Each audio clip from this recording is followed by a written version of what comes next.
महिला सुरक्षा दियार व्यवस्था करो। इनकलाब जिंदाबाद। इनकलाब जिंदाबाद।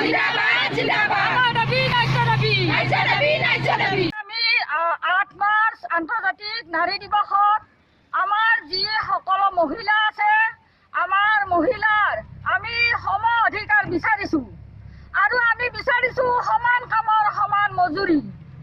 আমাৰ প্ৰাপ্য মজুৰি আমাৰ নাৰীসকলৰ প্ৰাপ্য মজুৰি আমি আমি বিচাৰিছো।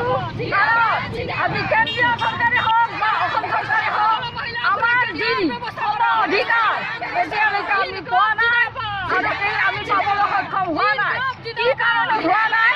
আমি আজি 8 মাৰ্চৰ নাৰী দিৱসৰ জৰিয়তে আমি সকলক আমি বিজেপি চৰকাৰক আমি জানিব বিচাৰিছো কিয় সম অধিকাৰ আমাক দিব পৰা নাই এই চৰকাৰে।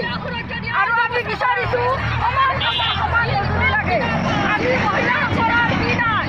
আজি আমাৰ অধিকাৰ নাই। আজি আমাৰ মহিলাসকলৰ নিৰাপত্তা নাই। আমি ক'তো ওলাই যাব নোৱাৰো। আজি আমাৰ মনত ভয় আঁঠুৱা ভাৱ এটা আমাৰ কিয় এনেকুৱা হৈ আছে? এইখন চৰকাৰে কি এইবিলাক কিয় দিব পৰা নাই মহিলাৰ কাৰণে? আমি সেইকাৰণে আজি 8 মাৰ্চত সকলো মহিলা ওলাই আহিছোঁ আমি প্ৰতিবাদ কৰিবলৈ।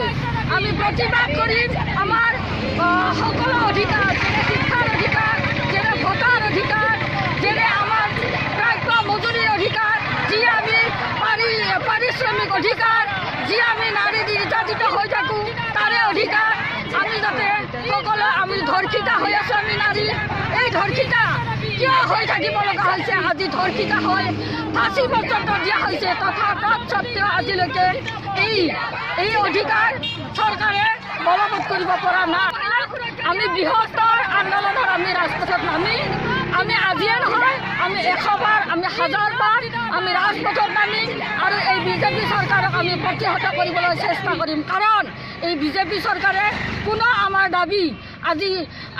দাবী মানে প্ৰদান কৰাৰ কাৰণে তেখেতসকলে সক্ষম হোৱা নাই বুলি আমি ভাবিছোঁ।